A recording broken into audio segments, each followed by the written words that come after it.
How a German cargo ship sank an Australian Navy ship HMAS Sydney. The Kormoran, a German cargo ship converted into an auxiliary cruiser, sank HMAS Sydney with an element of surprise. It looked like an odd cargo ship travelling near the coast of Australia. HMAS Sydney, the most prized possession of the Royal Navy of Australia, went near the cargo ship to investigate its oddity. It was its last mission as the cargo ship sank the HMAS Sydney. How come a simple cargo ship can sink the pride of the Royal Navy of Australia?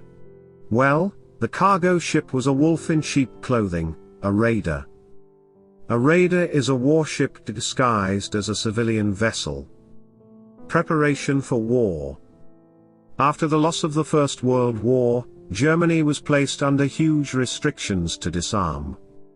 The Treaty of Versailles literally tore the German army, navy, and air force into mere scraps.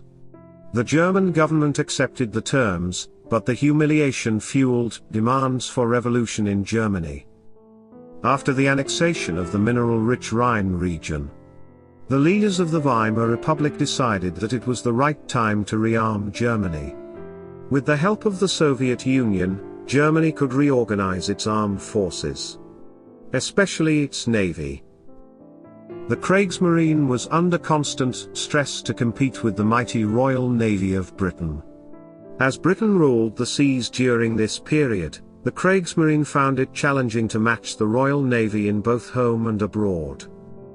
After the armistice of World War I, severe sanctions further crippled the German Navy.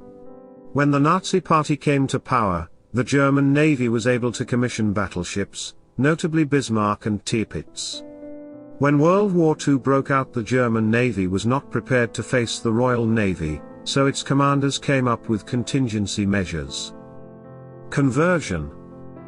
The German Navy acquired cargo ships and passenger liners and converted them into combat ships and, in some cases, even into aircraft carriers.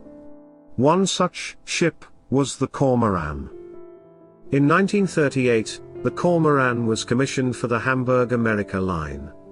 Once World War II started, the German Navy converted it into a merchant raider ship to attack Allied merchant ships in the seas. The German Navy made an elaborate effort to hide the guns in the Kormoran. The Kormoran also carried reconnaissance aircraft. The Kormoran left Kiel in December 1940 via the Dutch Strait, entered the Atlantic, and started its year-long activity of destroying merchant ships. The Kormoran's crew used stealth as a weapon to attack merchant ships. The Kormoran had its guns hidden and flew Allied or neutral countries' flags. Merchant ships were not alarmed by the unsuspecting cargo ship with a friendly flag. Once close enough, the Kormoran would raise the German flag and reveal its guns and threaten the merchant to surrender. With no defense, the merchant ship had to surrender as running away is not an option. The Kormoran's crew would ransack the merchant ship for essential commodities and sink the ship. The Kormoran spread havoc in the Atlantic and then reached the Indian Ocean. Once there, the Kormoran started to intercept merchant ships from Australia. The attacks raised alarms in the Australian Navy, and the Australian Navy sent the HMAS Sydney to investigate. The final clash. The HMAS Sydney's crew sighted the Kormoran on 19 November 1941. The Kormorans raised the flag of a Dutch merchant ship after noticing an Australian Navy ship. The HMAS Sydney's captain, without any suspicion, came near Kormoran to investigate the ship. When the HMAS Sydney was close enough, Kormoran's crew unleashed their guns and torpedoes on the Australian vessel.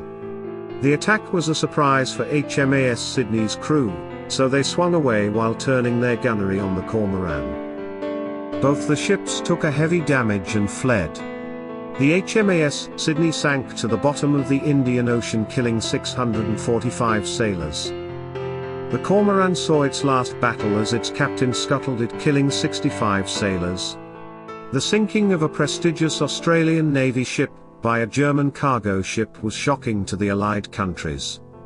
The German media lauded the Kormoran, but the Nazi propaganda ministry didn't say that the war will be soon over.